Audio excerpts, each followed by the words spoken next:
Welcome to VegasInsider.com. I'm Micah Roberts, talking a little NASCAR, the 17th race of the Cup Series season. Amazing how time flies, especially with the pandemic and everything we've been going through. NASCAR has been our buddy along the way, and I appreciate them for that. We're going to the Quaker State 400 at Kentucky Speedway's 1.5 mile track. It'll be the 6th race of the season on a 1.5 mile cookie cutter. A little different from the ones we saw earlier this season on the SMI tracks and Homestead. This is more in the likes of maybe Kansas or Chicago. It's also the 12th race of the season using the horsepower package with 550 horsepower. And we've seen 7 of the last 9 races since coming back from the coronavirus pandemic, won by either Denny Hamlin or Kevin Harvick. They have been on an absolute roll here. But I think the differences in the track may provide for some other winners in this race where we've seen Harvick and Hamlin dominate. Both of them have not won on this racetrack, so that's a positive.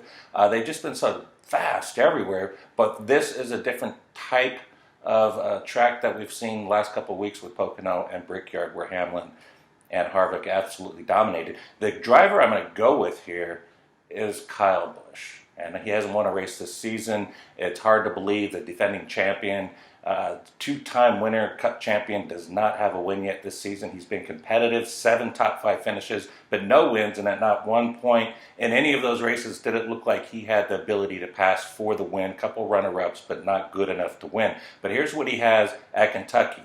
9 races all time. He won the inaugural race. He's won another race 2 times. He's got 3 Xfinity wins, 2 Truck Series wins. In the Cup Series, 4.6 average finish, track record, unbelievable. Owns a track record for laps led, and also has 7 top 5s and 9 starts. I'm looking for him to get his first win of the season. This is a perfect spot for him.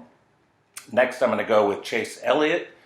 He's in the 7-1 range, and he's got 1 win on the season, but he's been so good with this package all season long, and he's had some bad luck, but I think he can race for the win in this spot here. Third, I'm going to go with Kurt Busch, who won this race last year, 25-1 odds. He battled with his brother down the stretch, got the edge, and went to victory lane for the first time at Kentucky for him.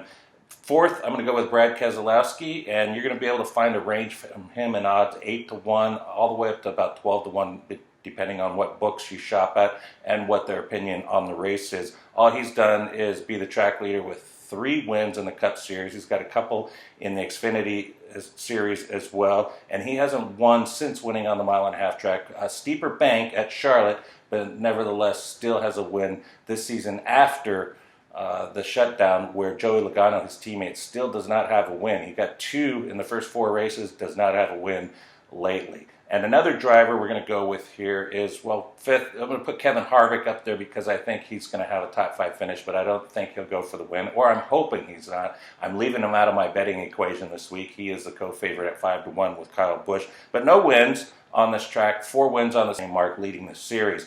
Some of the Ryan Blaney, but I love what he's done with a few laps to go and came in to pit. A guy I think is going to fare well on this type of track. He won, dominated at Fontana, came back after the shutdown and finished runner-up at Darlington, but not so much, nothing, no top 5s with this race package, which has been very shocking. So look for that, and of course Eric Almirola, he's 30-1, he's on a run of 5 straight top 5s. He doesn't have much success. I think his best is 8th at Kentucky, but he's on a roll. This is like betting a pitcher in baseball or a team. They get on a hot roll, keep betting them. He might come away with the win, 30-1, worth a few bucks. Thanks for watching. See you next week.